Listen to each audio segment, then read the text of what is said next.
Inside Story Uganda, real source of political updates. National Unity Platform abatugenda katugenda mu kooti okuwakanya ekyasaliddwa akakiiko k'ebyokulonda.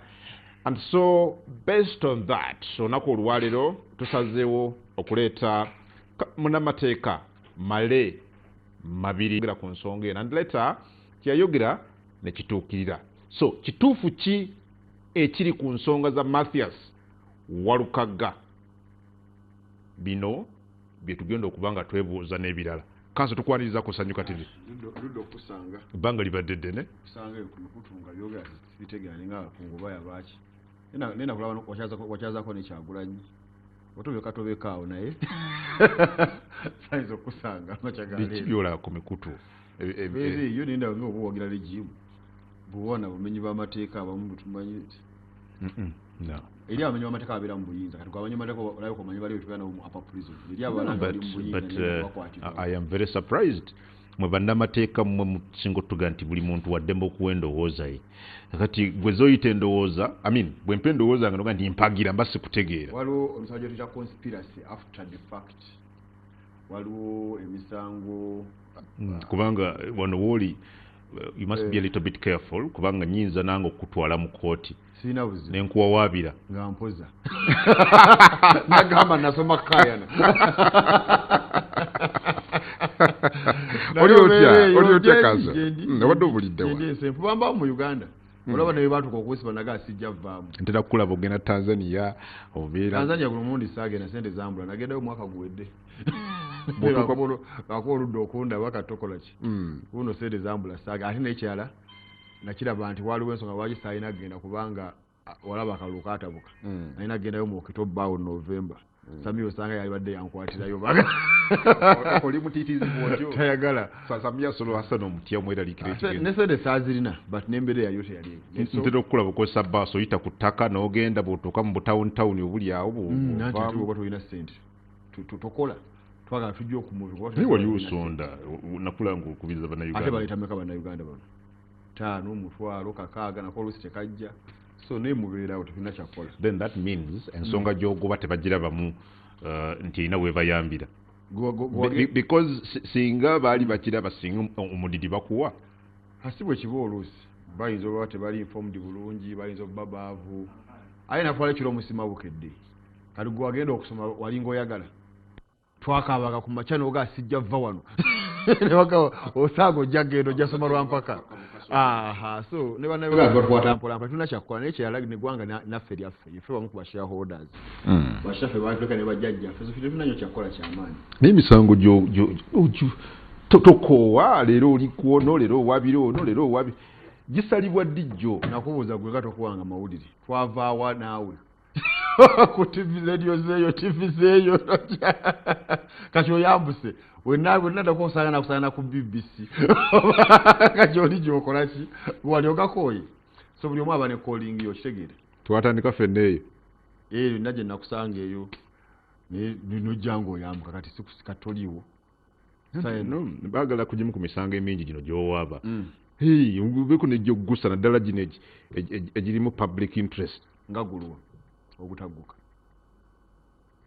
oli mu East African Court yogera omusango obutagguka wali ofunye justice we wagenda mu kooti ya East Africa ku byali wano basala mu 2019 mu 2020 ne bagamba si kituufu nti Supreme Court ya Uganda yekamala byonna nti omala okusala osobogera mu East Africa n'odamu ne bajeekenneenya ogwo tebagusala ennaku ezo bahaze egirimiti newakubadde sikkanya nabo nga bagamba nti kooti yasooka yali ntuufu nti ebintu ebimu kasabibwa biyitako ennaku 6 bibeera biyiseeko ennaku sikkanya nabo naye nga basala wano wetwasuza ababaka bo bano bookyaza wano awatamaguzi n'abaala emyaka 7 gye baali beeyongeza kyokka tukigamba abantu kabaka yebamutuma banka statement n'ebyapa abireete ebyo nga tubigamba abantu so nakulaba wano ng'obuukira mwami Kyagulanyi bw'owandiikira akakiiko mumpe empapula rather bw'owandiikira UNEB naye ogenda kuleeta ebintu bya myaka 5 emabega because tebiggukanga wali obigusiza UNEB teyanziramu nekola ki nempe empapula nekikuyamba ki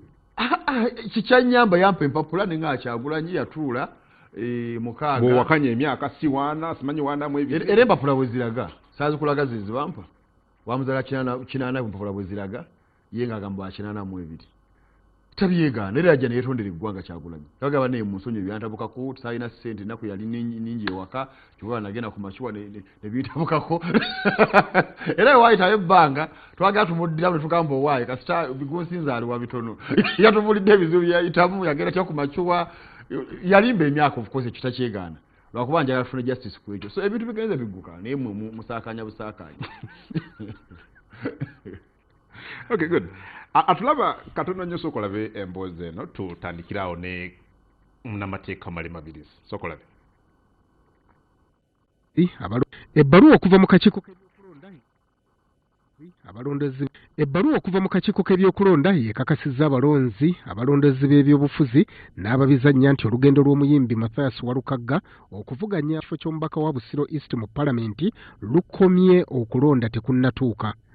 Mathias Walukagga ajiddwa mu lwokaano oluvannyuma lw'akakiiko k'ebyokulonda okukizuula nti ebiwandiiko by'ebyobuyigirize tebituukana na byetaago bya mubaka wa palamenti. Mu bwangu ekibiina NUP ekyawa Mathias Walukagga kkaadi okukikwatira bendera ku kifo kino tegezezza bannamawulire nga bwe kigenda okuddukira mu kkooti okuwakanya ebisaliddwawo akakiiko k'ebyokulonda. Tumanyi bulungi nnyo nti ensonga waliwo abagiri emabega oba oli abalowooza nti engeri gye batasobola kuyita ku luggi basobola okuyita mu kamooli okuyingira palamenti. Naye naffe tuli babuufu tulaba ebigenda mu maaso tubirengera bulungi nnyo. So ekidda ku nsonga eyo tujja kuba tukibategeeza naye for now ekibiina kisazeewo kigenda kujulira kwapiiringa ku nsonga zino. Naye ebyokulonda birina obudde obubale budde obugere kati okulonda kugenda kubaawo nga 15 January. So bwe tunaatwalayo ensonga ezo mu high court ejja kuyimiriza ebirala ewulire kino esalewo eggoye ekyo kiggwe naye tetulowooza mbu kkooti enkulu esobola okugenda mu maaso n'ensala ya mukulu by'abakama ne banneeyo gye bakoze bajja gisuula mu kasero mukulu Walukagga asigale ng'agenda mu maaso n'okubbinkana ne banne. Ssaabawandiisi wa NUP David Lewis Rubongoya agamba balina essuubi nti Walukagga akyalina omukisa okudda mu lwokaano. Akakiiko k'ebyokulonda okuwandulula Walukagga keesigamye ku kwemulugunya okwatwalibwayo omu ku balonzi mu Busiro East nga yeemulugunya ku buyigirize bwe. Akakiiko kategezezza nga eyawaaba bwe yakategeeza nti mu kaseera Walukagga we yasunsulibwa ng'ennaku z'omwezi 23 omwezi ogw'ekkumi ekiwandiiko kye yali alina okuva mu Islamic University of Uganda kyali kiweddeko ate nga tannafuna buyigirize bwa siniya ey'omukaaga. Mu bimu ku biwandiiko Walukagga byawaayo bwe yali asunsulibwa era ebyesigamwako bannamateeka mu kwewozaako y'ensoma ey'ekikulu era ebbaluwa gye yafuna mangu nga tennaggwaako yagitwala n'atandika okusoma ku St. Lawrence University wabula nga akakiiko kagamba ebbaluwa eno teyalina kugikozesa kusunsulwa kuba emyaka gyayo ebiri gyali giweddeko.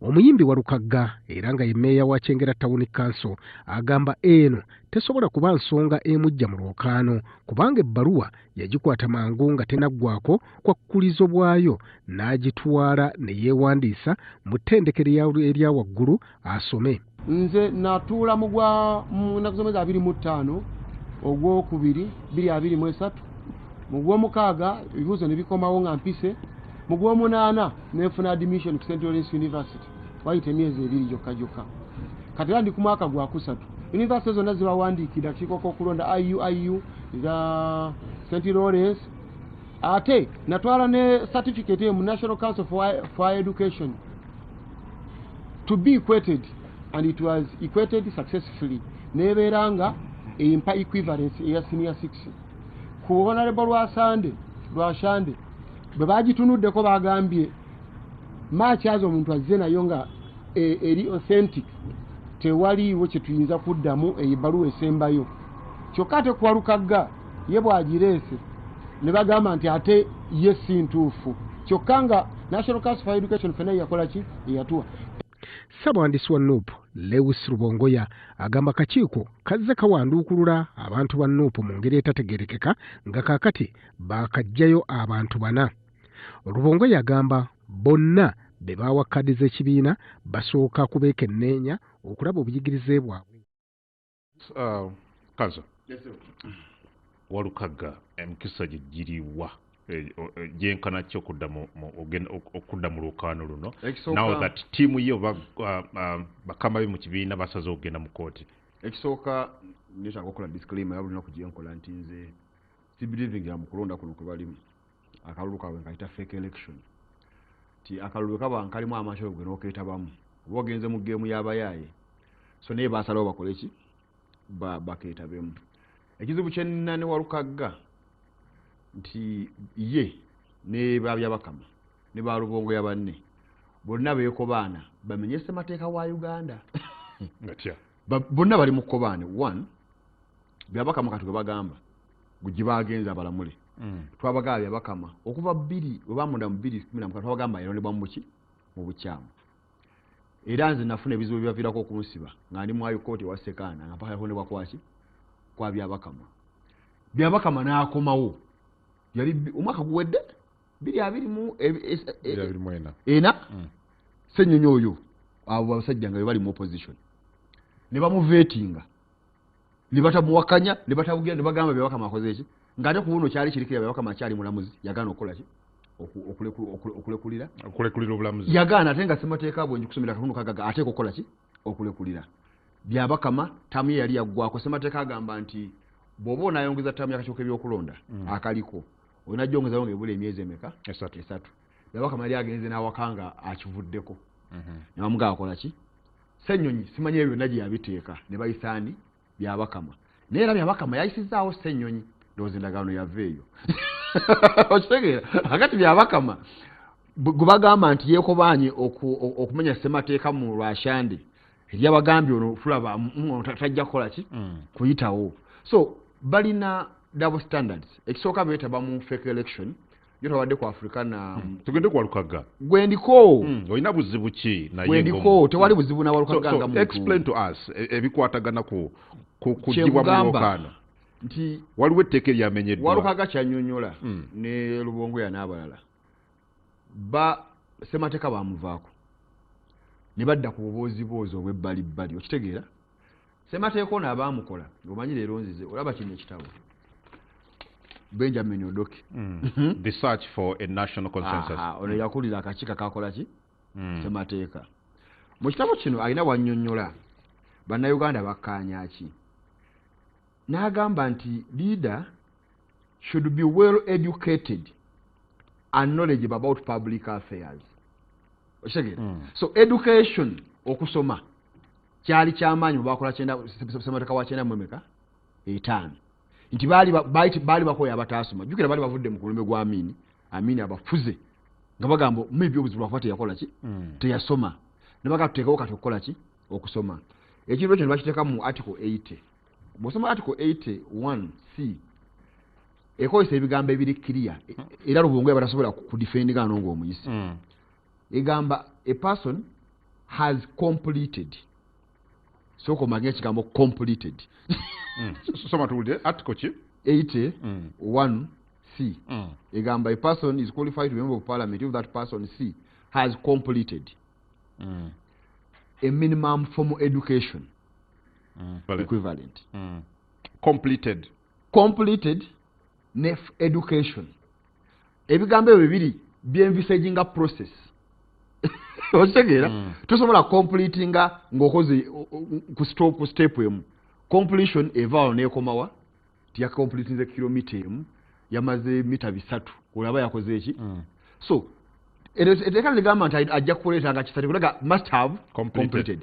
So education process Walukagga bwe nali muwakanyanga tebalina nakumujja muze nagamba obuzibu bwa Walukagga obusinga obukulu ta completinga nko education yonna. National Council yegenda kuikwetinga kuteeka ku minzaani. So talina equivalent yonna ya talina kyeyali acomplete nze akugambye ali ku university mbwali mwaka gwa 3 kati omwana wa university bw'oba ku university ng'asoma amateeka abalooya. Well, ate aptitude test yeri the aptitude test gyalaze nti yafuna 54%. Kati kyekugambye aptitude test eba completion of education process. Olina obba ne formal education. Aptitude test eba formal education? No. So Walukagga obuzibu bwabadde omanyi twabanga mu kyalo eyo nga waliwo ekituli ne mu masomero ekayempe muzi mpalina kye bayita siratwa kakati bazimbawo ekikomera siratwa kyabanga kituli omwayitanga okutoloka naye nga kiri sitipu nnyo abamu kyabalemangu oluusi bakwatiranga nayo edimasa atuuka matovu n'atekangawo nabambega ku kyalo okwo kati walukagga yalaba kituli abasajja ba Museveni we bazze bayita abamu nayagala akiyitemu kati bamukwatiddeyo tewaayo obadde oyitawa wano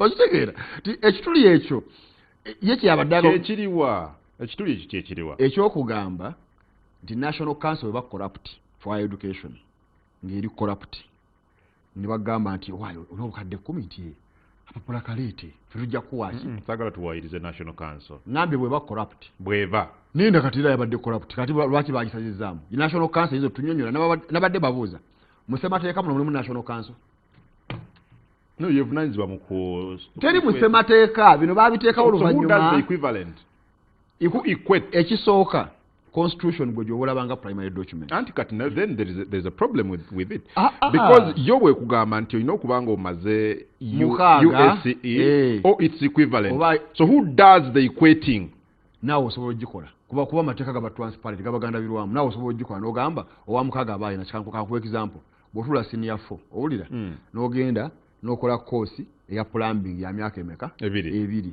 naawe mwogoba oba olabira ddala nti kati namaze emyaka 6 mu secondary kati ndabika nkola ki naawe osobola ogikola gwe kennyini so muleme okulowooza nti equating science ali awo nnyo waki w'amaanyi naye walukagga macho wa age kyemuyamba kiri kimu semateeka nga egambye a minimum formal education of advanced level standard kati walukagga olw'okuba minimum ya mulema awo walina okuba clear minimum yakola ki yafuna busobozi maybe ebintu for some reasons minimum esobola okukola ki okulema kati universities worldwide kuba ziba ne baprofessors university ba institution nga ikoze eki egumidde zimu zi public universities ziri chartered worldwide baziwa omukisa okuggulirawo abantu abatafuna mukisa kujja mu formation okujja okusoma mu field zibakola ki ze balina tugamba nti bw'obanga mu butuufu badde osuubula mu wino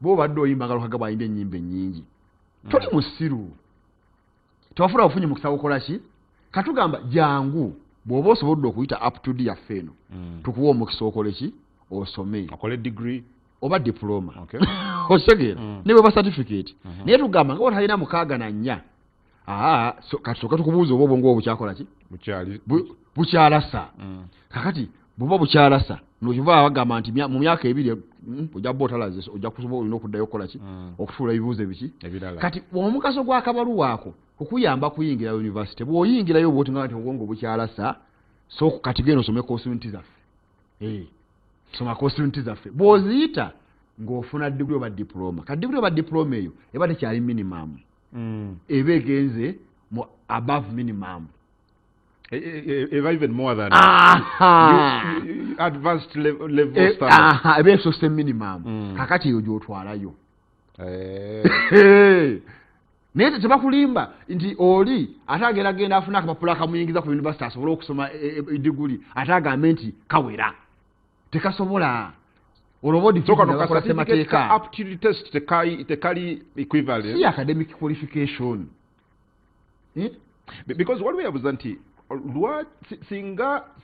lwaki university yandibadde admitting omuntu tugeze okusoma obusawo okusoma nga public administration gyali mu kusoma nga talina senior 6 nga atakola degree for example kiri okay nkugambye okuba ne senior 6 tekitegeeza nti gwe mugezi wekka era abantu abala bagezi bangi naye nga tebafuna mukisa okola ki gusoma omuwala ayinza oba yafuna olubuto for example nga ali muwala mugezi mu senior 3 ne bamuwa olubuto nga tamanyi n'agenda mu byokuzaala bagana omuweerera Walukaga yayiga obuyimbi nga sente zimubuza ekinyerere gye yali okitegeera so tugamba tugulewo emikisa university kifo kya knowledge okitegeera research innovation so emuwa lwa nsonga yayise aptitude wetaaga requirement bbiri okutuula amacuwa oweza emyaka 25 omaze emyaka 5 tokola ki tosoma bw'oyita aptitude yingira ki kati obuzibu kukozesa aptitude test ate kujja kukola ki Walukaga baba kumule kati alibadde kitegeeza kyangu nnyo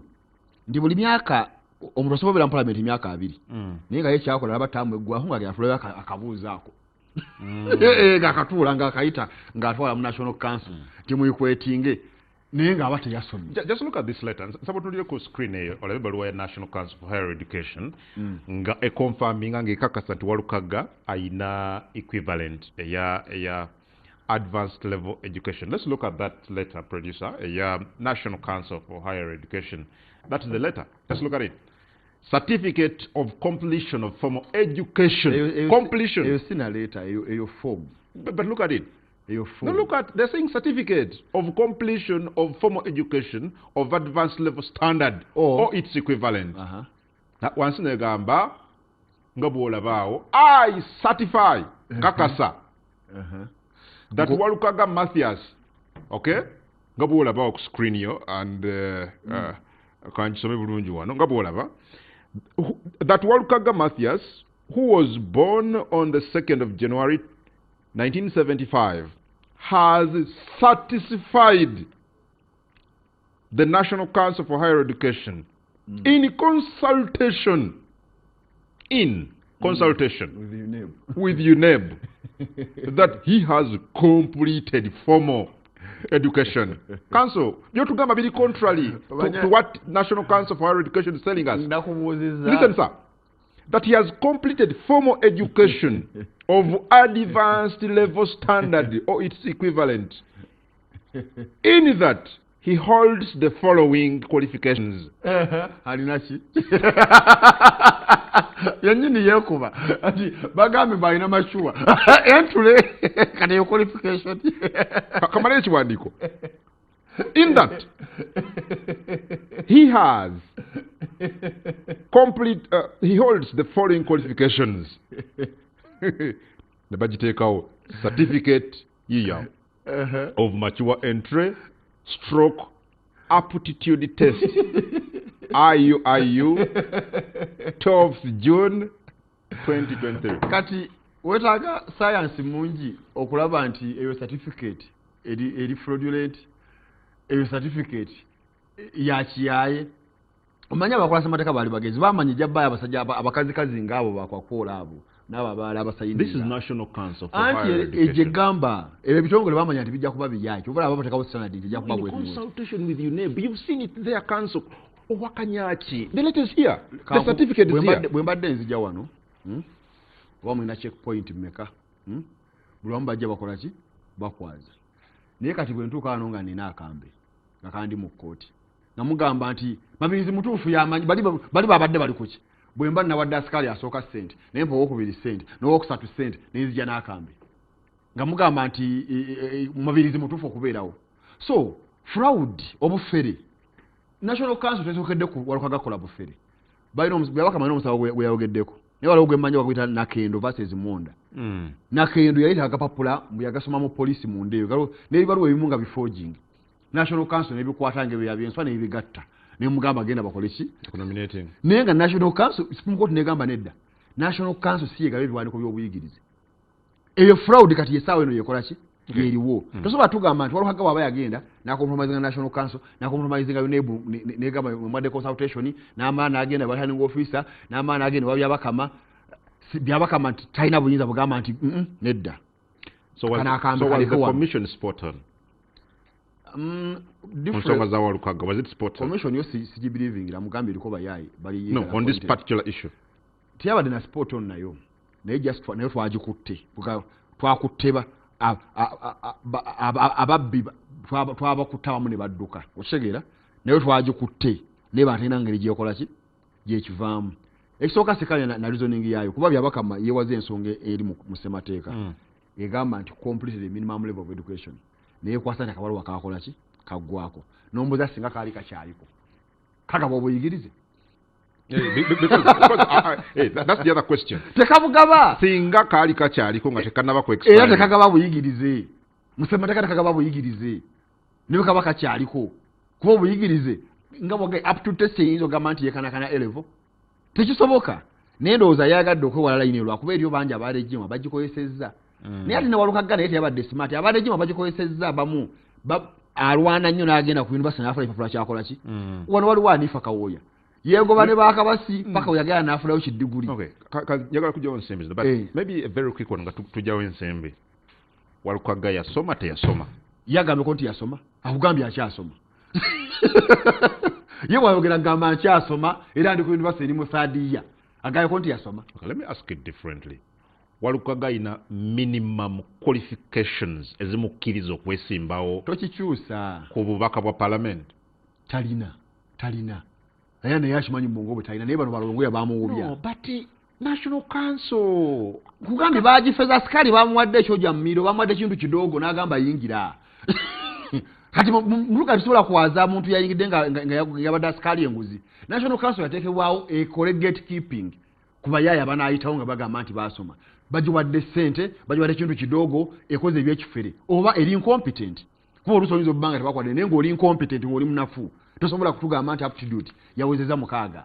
Kati bagiwadde ssente. Nafe tusereka busente gani nti there is no proof kwekyo, there is no evidence. National Council with disqualification ebefuuse evidence. Kuba National Council egera kunyonyola etya yatuuka ekyokugamba nti aptitude yayita. Kati yegamba mbu yahinda musimanyi mbu yagigamba hinda bakuyitako naye etya ye National Council yaweyinga kyebisibyo yabyanso ebiri mu kaveera akeeru mutugaba biri mu kilo 3. Wetaaga bukugu kyokugamba nti byabyosa mu kaveera akeeru tebiyinza kuweza half ya kilo. Ate zina makisi 5 zaalaga Walukaga nti nazifuna mu aptitude 5 nayita. Kati wano bwotula interview ekuomu kugondi ku NBS ne Sanyuka TV boba buyigirize. Nibaga nti kungu yafudde interview nafuna 7 nga bagamba nti kungu ayire kipapula. Kubeera gambe byo test. Kati jetta nikira otova.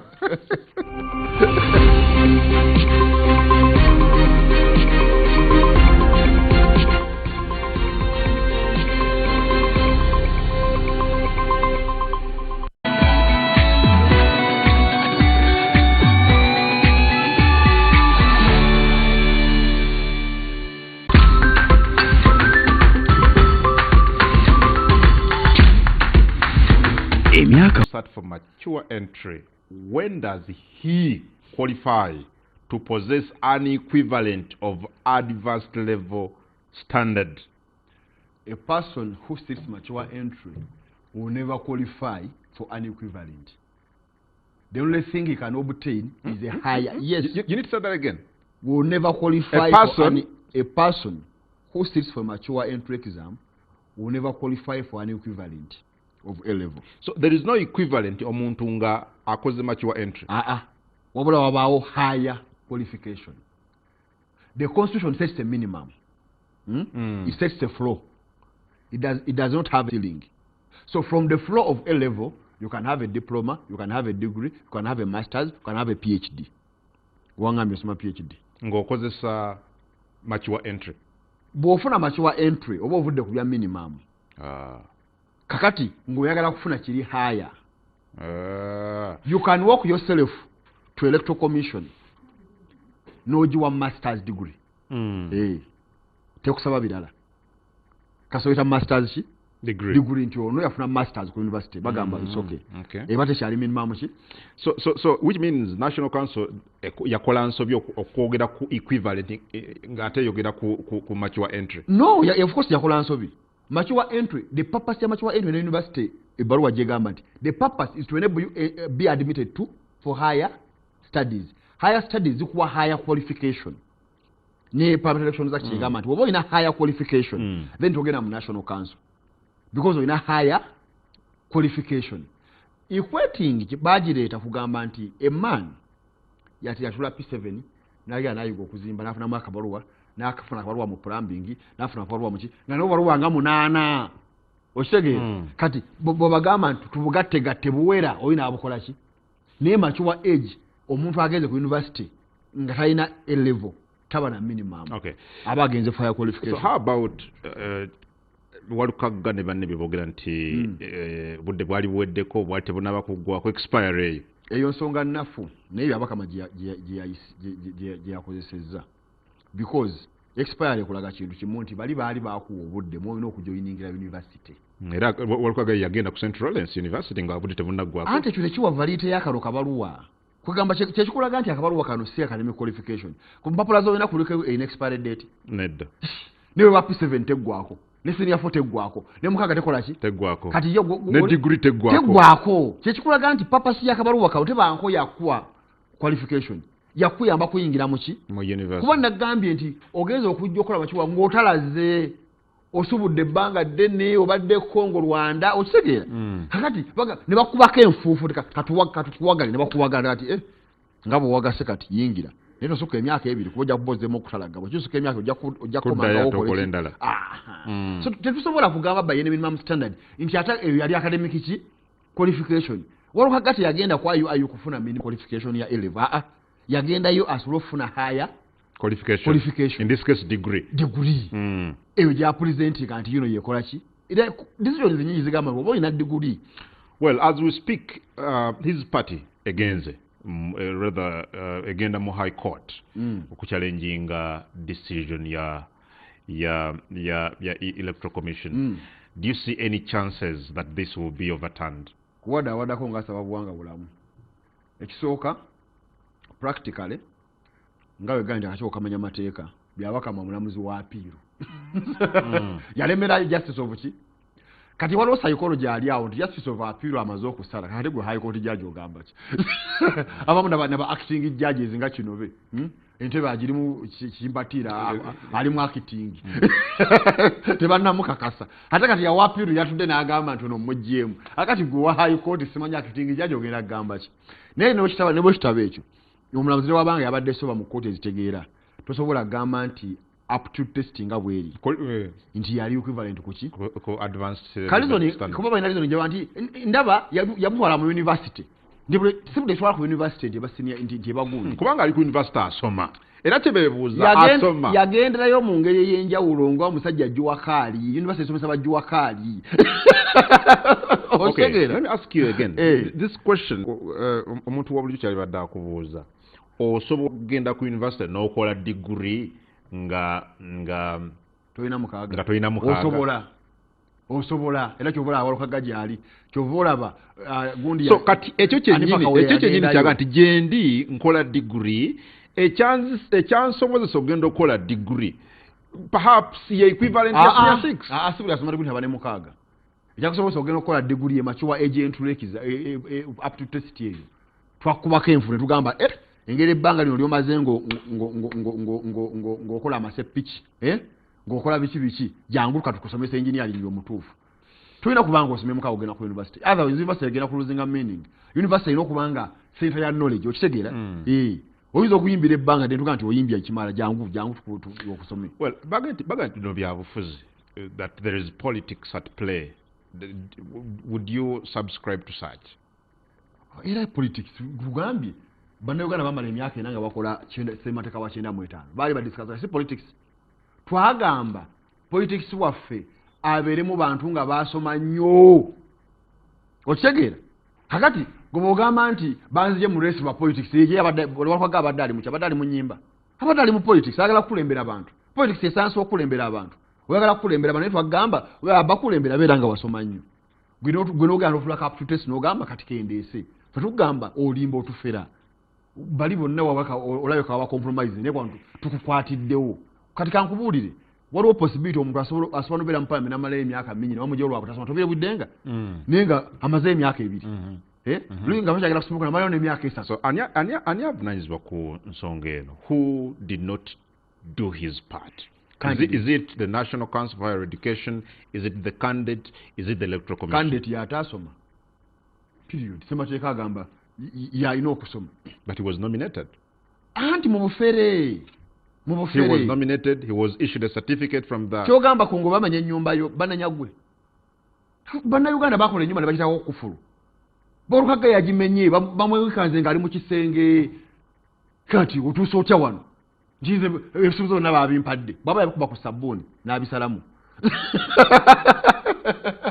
okitegeera so bannayuganda baateekawo geeti zaabwe ku muntu agenda mu parliament borukaga kufulu zonna yazimenye geeti yazza azikuba tumwekanze ali mu kisenge tumugamba owaayi otuusa otya wano ombuuza ki nze wendi kati mwetugamba tukube engalo nti kasita waali yafiiddwa ssente nnyingi nnyo ezamuyambye okugula ebisumuluzo ebyo muba muliyirire ani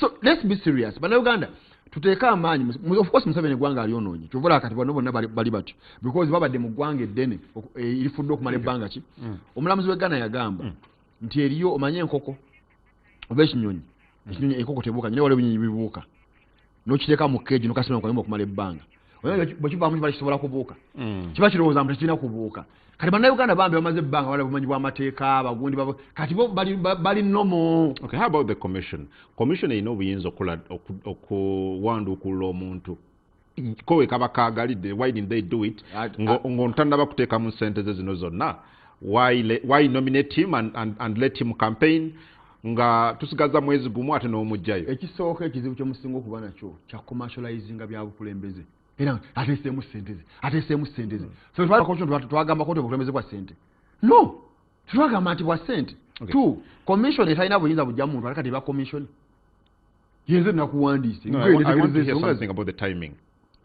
Actually osobola n'okujjamu ng'enkya kulonda commission eziri serious zirikozesanga ne candidate ng'enkya kulonda candidate batta omuntu ne bagamba nti yawulise violence ne batta omuntu commission endawuliza bagamba nti gwe tukugyemu then eba commission Kenya kati eri beto okusinga ffe olaba election ezibaddeyo bagenda e Kasipul oba eyo constituency eyo Homa Bay ba candidate ne bava ku schedule yaabwe eyo campaigninga ne beesanga mu tawuni ne beekuba omuntu n'akola ki n'afa electoral commission abafayininga million emwemu buli omwe yekkenya ava ku ya Uganda naye ne bagamba omusasula tugenda bajja muki so ng'ogyeko okusoma electoral commission eri independent mu nsi yonna erina obuyinza bungi obujjamu ne candidate bw'abanga engeri eyisaamu tekola ki tekola so toyinza gaa tebalina buyinza era nga ne kooti balina obuyinza obukola ki. Okay, Walukaga alina essuubi bw'omulyanga ayogeraga he has hope that this will be overturned. Naye baŋŋambye pressure zaamukubye kati gugamba alina essuubi. No mu bigambo by'omuwulidde agambye ye alina okukkiriza nti akakiiko kajja rather court ejja kukyusa ebyasaliddwawo akakiiko. Do you see that happen?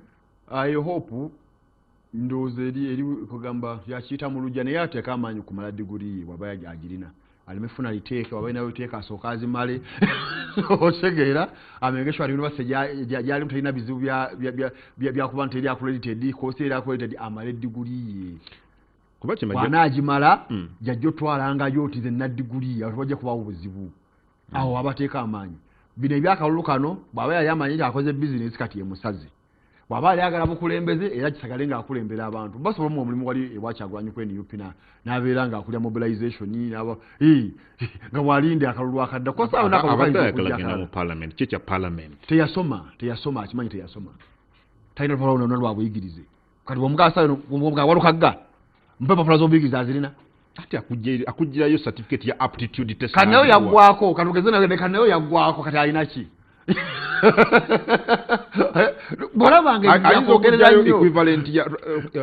ayinza okugjayo ebbaluwa ya national council eraga nti alina equivalent n'agamba yiino kati buba buyigirize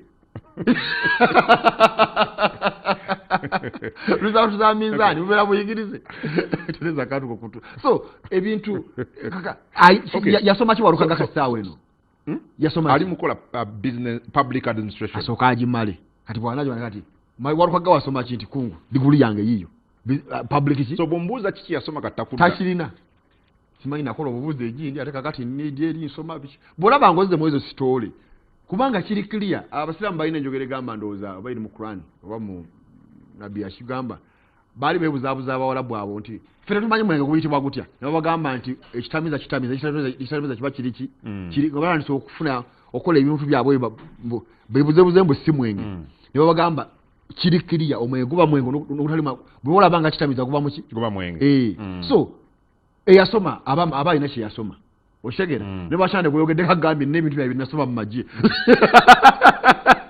okay finally ngatupa wano so omuwa amagezi nja kukusaba otule mu kamera yange eyo eno owe Walukaga amagezi ku kyalina okukola under the circumstances akakane ategeere nti ensi bwe byakoze eki nze nakolako obusibe bwa myezi 18 bukomerezibwa ya apa naye ekyatukozesanga obusibe kukakkana ogamba ensi yankutte kankifulo kyalo kyange kipya okitegeera kambeere wano kasitategeera wennywa amazzi nja kubeerawo nkole ki Kabaka yalina ekizibu of course byamujidde oluusi baba misguiding naye kyabakola teyeeteka nnyo ku pressure kuba tajja kwabika omutima afe omanye omusaga bakakezimbira muyingo amuwulirako yafa yagenda mu kalulu ne bamugamba bakuwangudde pressure nezimukuba teyaddangulu yali minister wa internal affairs togwe magezi g'omuwago kati anti bw'atakkakkane ajja bakezimbira muyingo naye ng'ate akyalina essubi emyaka ye gikyali akakkane ategeere kino kyagaanye bamufeze bamuwa kaadi bonna bamufeera kakkane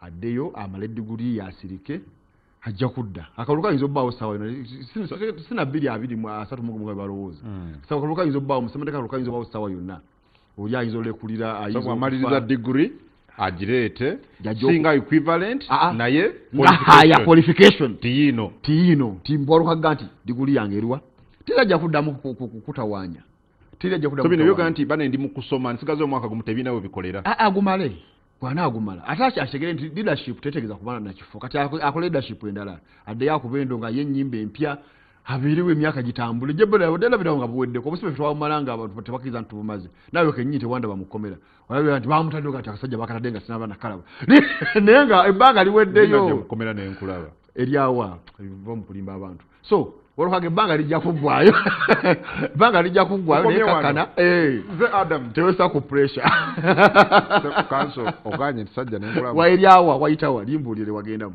ombuye checkpoint gye wayitamu era wayogera naye mu methodist sajja wali ku upper nenkulagye ewa lolwayo